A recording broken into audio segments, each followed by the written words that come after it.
Hello अस्सलाम वालेकुम students. Previous lecture में हमने देखी थी इसकी टाइप्स कौन कौन सी होती हैं। प्लेन सीमेंट कंक्रीट देखा था जिसमें सादा सीमेंट कंक्रीट जिसको बोलते हैं और पीसीसी भी बोलते हैं। ठीक है, इसमें सैंड सीमेंट और एग्रीगेट हम ऐड करते हैं। और जहाँ फिर हमने देखा था रेनफोर्स्ड सीमेंट कंक्रीट क्या है, इसमें हम सादा सीमेंट कंक्रीट में अगर हम स्टील बार यूज़ कर लें तो हम उसको रेनफोर्स्ड सीमेंट कंक्रीट बोलते हैं। और जो प्री स्ट्रेस कंक्रीट थी जो फैक्ट्रीज़ वगैरह में बनाए जाते हैं मेंबर्स, ठीक है, उनको हम प्री स्ट्रेस कंक्रीट बोला जाता है और ये ज़्यादा मजबूत होती है। ठीक है, ये हमने टाइप्स पढ़ी थी पिछली दफ़ा और इस दफ़ा हम पढ़ेंगे कि इंग्रेडिएंट्स ऑफ कंक्रीट्स कौन कौन इंग्रेडिएंट्स ऑफ कंक्रीट कौन से होते हैं। ठीक है, कौन से इंग्रेडिएंट से मिलके कंक्रीट बनती है।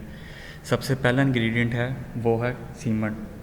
अब होता क्या है कि आम किस्म के कामों के लिए हम पोर्टलैंड सीमेंट इस्तेमाल करते हैं, लेकिन अगर कोई मखसूस काम हो, स्पेशल वर्क हो, तो हम उसके लिए स्पेशल टाइप ऑफ सीमेंट इस्तेमाल करते हैं। जैसे हमने टाइप्स ऑफ सीमेंट पढ़ा था कि स्पेशल टाइप्स की जो सीमेंट्स पढ़े थे हमने, उसमें रैपिड हार्डनिंग सीमेंट पढ़ा था, क्विक सेटिंग सीमेंट पढ़ा था।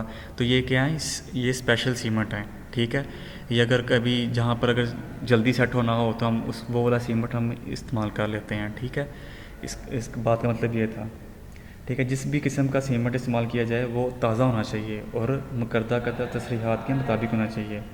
ठीक है, हमने ये भी पढ़ा था कि ताज़ा कंक्रीट जो सीमेंट होता है उसकी जो स्ट्रेंथ होती है वो 100% होती है, और जैसे जैसे टाइम गुजरता जाता है उसकी जो स्ट्रेंथ है वो कम होती जाती है। इसलिए हमें फ़्रेश सीमेंट ही इस्तेमाल करना चाहिए।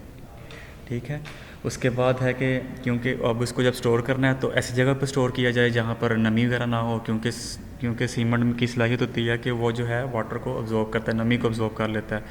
अगर नमी उसने अब्जॉर्ब कर ली तो इसका मतलब ये कि वो सेट होना शुरू हो जाएगा और उसकी स्ट्रेंथ कम हो जाएगी। इसलिए हमें स्टोर भी ऐसी जगह पर करना है जहाँ पर नमी वगैरह ना हो। ठीक है, ये था सीमेंट। उसके बाद है fine aggregate. Fine aggregate sand के तौर पर हम फाइन एग्रीगेट से इस्तेमाल करते हैं। रेत, इसमें फाइन एग्रीगेट में क्या होती है, रेत इस्तेमाल करते हैं, या फिर पिसा हुआ ब्रीक रोडी हम इस्तेमाल कर लेते हैं। ठीक है, और जो ब्रीक रोडी होनी चाहिए वो सख्त और दानेदार होनी चाहिए, और इसमें जो है मिट्टी और नामियाती मादे और दीगर के शामिल नहीं होने चाहिए।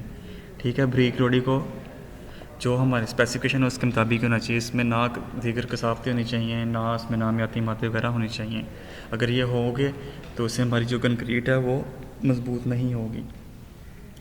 उसके बाद है third coarse aggregate. Coarse aggregate मतलब कि मोटी रोड़ी, मतलब कि रोड़ी कोर्स, उसको हम कोर्स एग्रीगेट बोलते हैं। ठीक है, सीमेंट कंक्रीट भरने के लिए हम पत्थर की बजरी और ईंटों के रोड़ी बतौर हम कोर्स एग्रीगेट इस्तेमाल की जाती है। ठीक है, और रोड़ी का जो साइज़ है वो हम अकॉर्डिंग टू द वर्क हम यूज़ करते हैं। अगर स्टील बार यूज़ कर रहे हो तो उसका जो साइज़ है दो स्टील बार के दरमियानी फासले से ज़्यादा नहीं होना चाहिए साइज़ उसका। ठीक है, हमने इसका अंदाज़ा लगा के हमने इसका साइज़ को मुकर्रर करना चाहिए। ठीक है, और जो है मज़बूत पत्थर से तैयार की गई रोड़ी इस्तेमाल करनी चाहिए। ठीक है, ईंट की जो रोड़ी है तैयार करने के लिए, जो अगर हम ईंट की रोड़ी इस्तेमाल कर रहे हैं तो अच्छी पकी हुई ईंट जो है उसकी रोड़ी इस्तेमाल करनी चाहिए। और जो इनका साइज़ है, जो रोड़ी का साइज़ है वो एग्रीगेट का साइज़ है वो यूनिफॉर्म होना चाहिए, मतलब कि यकसा होना चाहिए। इससे क्या होता है, अगर ऐसा होगा तो इससे कंक्रीट का वज़न और मजबूती में इजाफा होता है। ठीक है, जो कोर्स एग्रीगेट पता चल गया कि वो होता है जो हम बजरी वगैरह यूज़ करते हैं, हम उसको कोर्स एग्रीगेट बोलते हैं। जो उसका जो साइज़ है ऐसा रखना है कि दो, अगर हम स्टील बार यूज़ कर रहे हैं, सरिये यूज़ कर रहे हैं, तो दो स्टील बार्स के दरमियानी फासले से उसका बड़ा साइज़ नहीं होना चाहिए। ठीक है, ये मजबूती भी फ्राहम करता है और वॉल्यूम भी इंक्रीज़ करता है। उसके बाद जो है फोर्थ इंग्रेडिएंट है हमारा वाटर है। अब हमने सीमेंट वाले चैप्टर में पढ़ा था वाटर क्या करता है, पानी के साथ रिएक्ट करके उसको मजबूती फ्राहम करता है। ठीक है, केमिकल रिएक्शन के बाद उसको क्या करता है, पुख्ता करता है, हार्ड करता है और सेट करता है और उसकी मजबूती फ्राहम करता है। ठीक है, इसलिए हमें पानी जो है वो ख़राब पानी इस्तेमाल नहीं करना चाहिए। हमें वो पानी इस्तेमाल करना चाहिए जैसे पीने वाला पानी है वो इस्तेमाल करना चाहिए, और वो इस्तेमाल करें जिसमें नामियाती मादे और एसिड वगैरह मौजूद ना हों। अगर ये मौजूद होंगे तो हमारी सीमेंट जो है, कंक्रीट जो है जब तैयार होगी तो वो मज़बूत नहीं होगी।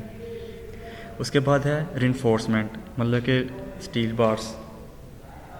अब आरसीसी में इस्तेमाल होने वाले जो स्टील बार्स हैं उसमें हम माइल्ड स्टील इस्तेमाल करते हैं। माइल्ड स्टील किसको बोलते हैं, जिसमें कार्बन जो है उसकी क्वांटिटी 0.25% से कम हो। ठीक है, उसको हम माइल्ड स्टील बोलते हैं। ये जो स्टील होता है